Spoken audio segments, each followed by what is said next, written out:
19 जानेवारी 2010 कोलकात्याच्या रस्त्यावर एका व्यक्तीला अखेरचा निरोप देण्यासाठी हजारोंचा जनसागर लोटला होता। हा प्रवास राज्याच्या विधानसभेपासून सुरू झाला आणि SSKM या रुग्णालयात जाऊन संपणार होता। कारण या व्यक्तीने ठरवलं होतं की मी गेल्यानंतर माझ्यावर अंत्यसंस्कार करू नये तर शासकीय रुग्णालयात संशोधनासाठी माझं शरीर देण्यात यावं।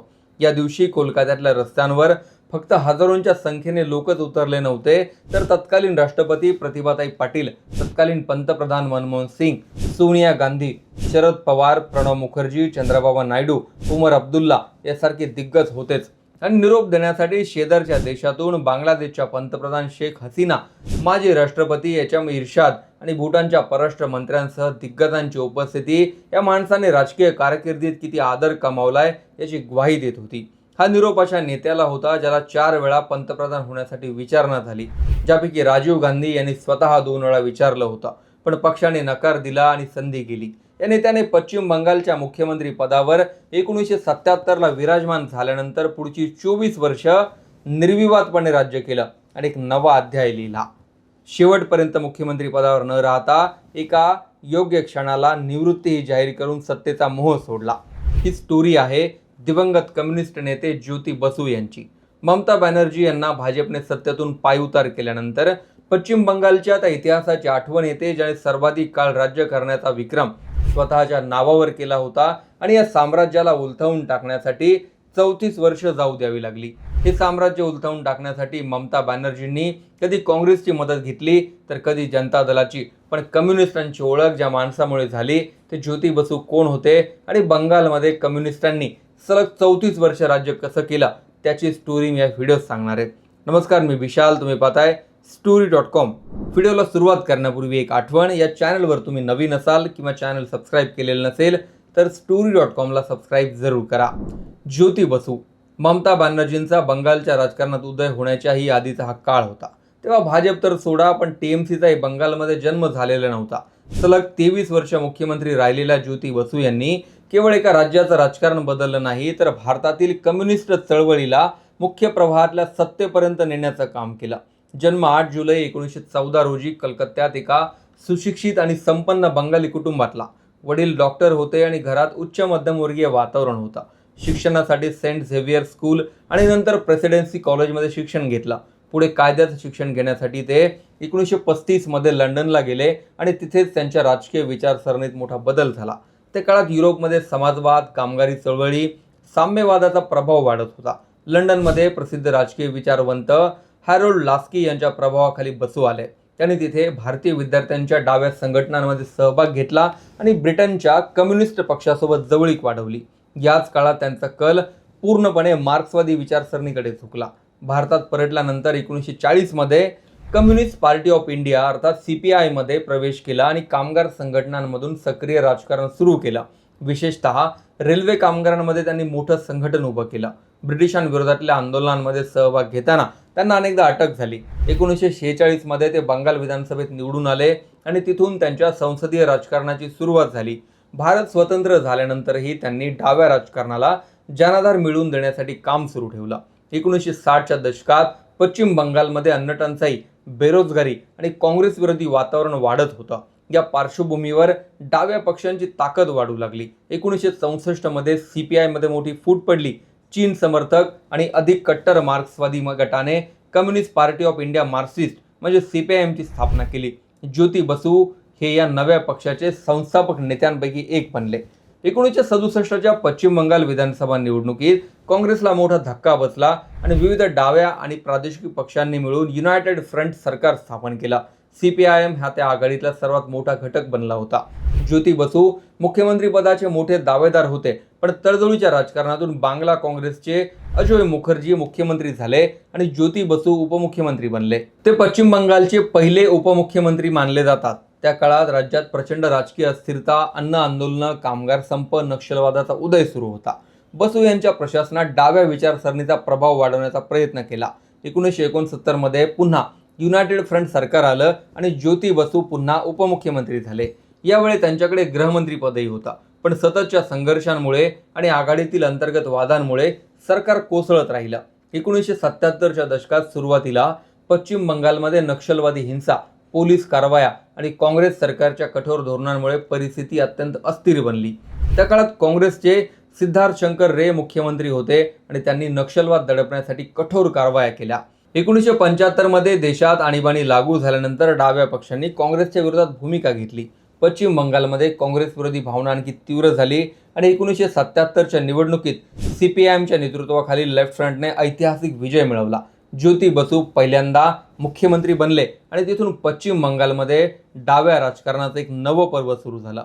पुढील 34 वर्ष लेफ्ट फ्रंट सत्तेत राहिला.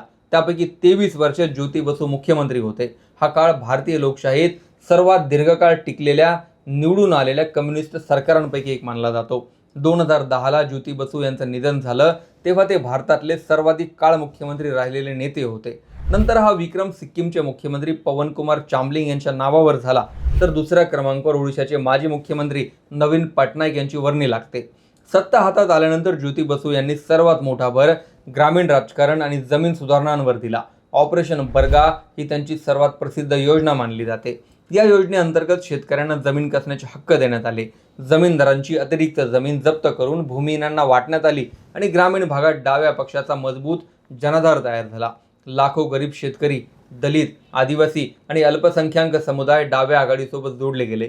पंचायत व्यवस्थेला अधिकार देणं हेही त्यांच्या सरकारचं मोठं पाऊल मानलं जातं. गाव पातळीवर सत्ता विकेंद्रीकरण करून लेफ्ट फ्रंटने ग्रामीण बंगालमध्ये संघटनात्मक पकड मजबूत केली.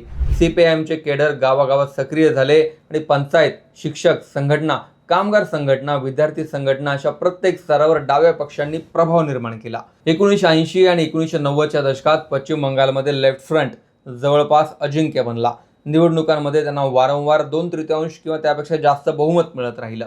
काँग्रेस हळूहळू कमकुवत होत गेली आणि पुढे ममता बॅनर्जी यांनी तृणमूल काँग्रेस स्थापन करेपर्यंत विरोधकांना मोठा पर्याय निर्माणच करता आला नव्हता. ज्योती बसूंची प्रतिमा कट्टर कम्युनिस्ट असूनही व्यावहारिक प्रशासक अशी होती. त्यांनी उद्योगपतींशी संवाद ठेवण्याचा प्रयत्न केला, पण त्याचवेळी कामगार संघटनांची ताकदही कायम ठेवली. त्यांच्या समर्थकांच्या मते त्यांनी ग्रामीण बंगालचं सक्षमीकरण केलं, साक्षरता वाढवली आणि गरिबांना राजकीय ताकद दिली.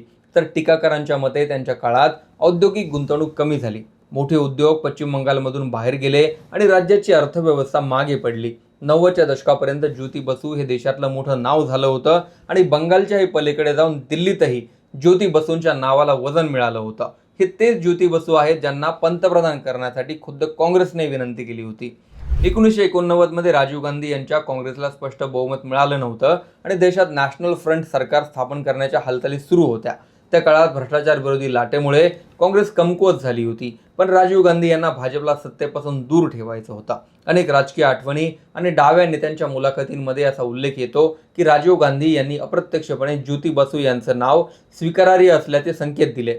बसू हे मवाळ, संसदीय लोकशाहीवर विश्वास ठेवणारे आणि विविध पक्षांना मान्य होऊ शकतील असे कम्युनिस्ट नेते मानले जायचे. मात्र त्यावेळी नॅशनल फ्रंटमध्ये VP सिंग यांचं नाव पुढे आलं आणि बसू पंतप्रधान पदाच्या शर्यतीत मागे पडले. 1990 मध्ये VP सिंग सरकार संकटात आल्यानंतर पुन्हा एकदा ज्योती बसू यांचं नाव चर्चेत आलं. मंडल आयोग आणि राम मंदिर आंदोलनामुळे देशात प्रचंड राजकीय अस्थिरता होती. त्या काळात मध्यम मार्गी आणि स्थिर प्रतिमेचा नेता म्हणून बसूंकडे पाहिलं जात होतं, कारण या संवेदनशील काळातही त्यांनी बंगालमध्ये शांतता ठेवली होती. काही प्रादेशिक पक्ष आणि डावे गट त्यांना तडजोडीचा उमेदवार मानत होते, पण त्यावेळी समीकरणं वेगाने बदलली आणि अखेर चंद्रशेखर पंतप्रधान बनले. मात्र सर्वात मोठी आणि ऐतिहासिक संधी 1996 मध्ये आली. लोकसभा निवडणुकीत कोणत्याही पक्षाला स्पष्ट बहुमत मिळालं नव्हतं. भाजपचं 13 दिवसांचं सरकार पडल्यानंतर संयुक्त आघाडी स्थापन करण्याच्या हालचाली सुरू झाल्या. त्यावेळी जनता दल, डावे पक्ष, प्रादेशिक पक्ष आणि काँग्रेसच्या बाहेरून पाठिंब्याच्या समीकरणात ज्योती बसू हे सर्वात अनुभवी आणि सर्वसामान्य नेते मानले जात होते. अनेक सहयोगी पक्षांनी त्यांचं नाव पुढे केलं आणि काँग्रेसलाही त्यांच्यावर फारसा आक्षेप नव्हता. प्रत्यक्षात बसू पंतप्रधान होण्याच्या अगदी जवळ पोहोचले, पण इथेच कम्युनिस्ट पार्टी ऑफ इंडिया मार्क्सवादी म्हणजे CPIMच्या केंद्रीय समितीने ऐतिहासिक निर्णय घेतला. पक्षाने केंद्र सरकारमध्ये सहभागी न होण्याचा निर्णय घेतला आणि ज्योती बसू यांना पंतप्रधान होण्यापासून रोखला. पक्षाचं मत होतं की संयुक्त आघाडीचं सरकार वैचारिकदृष्ट्या अस्थिर आहे आणि कम्युनिस्ट पक्षाने त्यात थेट सहभागी होऊ नये. अखेर HD देवेगौडा पंतप्रधान झाले.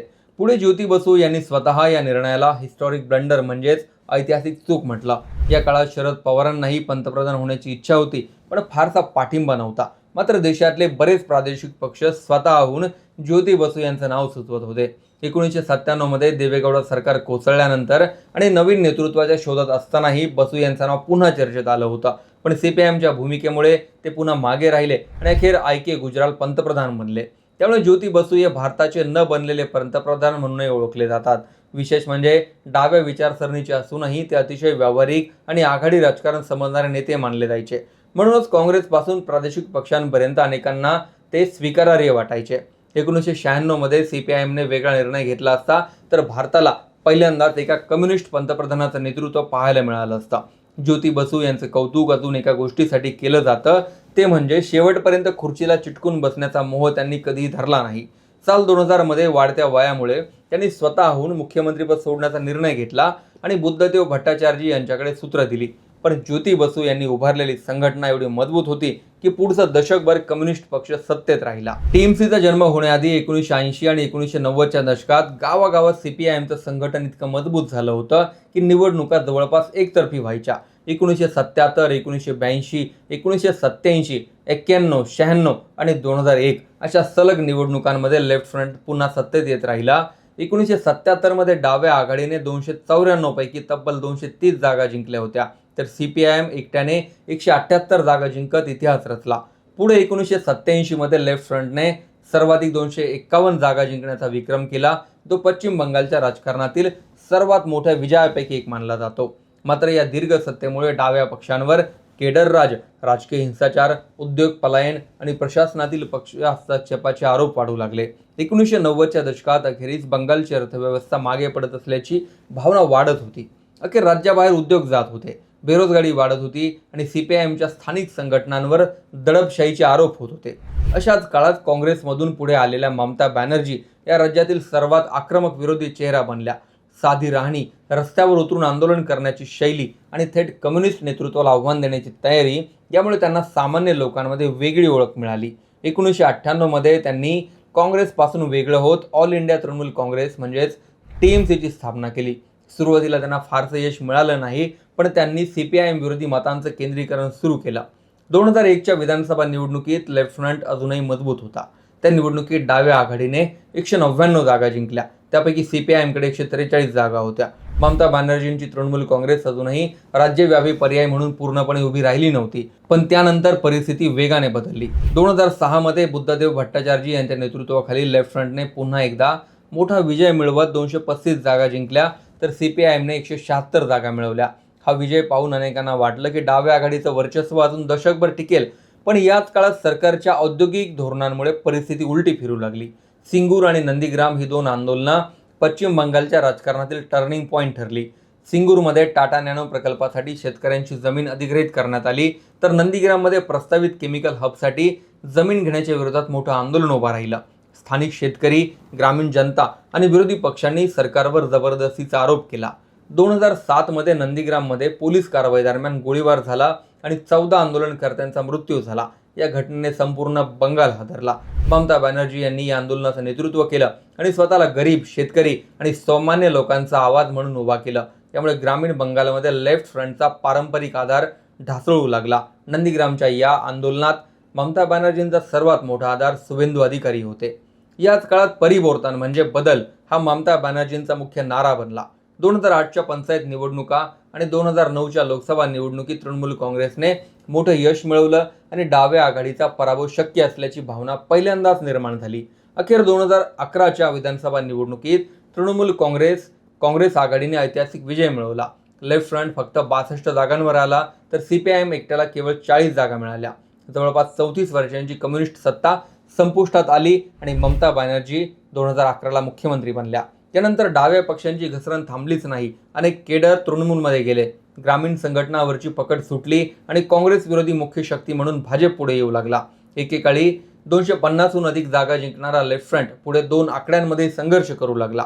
ममता बॅनर्जींनी डाव्यांच्या साम्राज्याला जो सुरुंग लावला तो कायमस्वरूपीच, पण ज्या चुका डाव्यांनी केल्या त्याच ममता बॅनर्जींकडूनही घडल्या आणि भाजपात सत्तेत आली. नंदीग्रामच्या आंदोलनात ममता बॅनर्जींसाठी मैदान सज्ज करणारे शुभेंदू अधिकारीच आता बंगालचे मुख्यमंत्री बनलेत. ज्या ज्योती बसू यांनी बंगालवर त्यांच्या हयातीत एक हाती वर्चस्व ठेवलं, त्या परिवर्तनची ही स्टोरी आहे. व्हिडिओ आवडला असेल तर पुढे शेअर करा, चॅनल सबस्क्राईब करायला विसरू नका.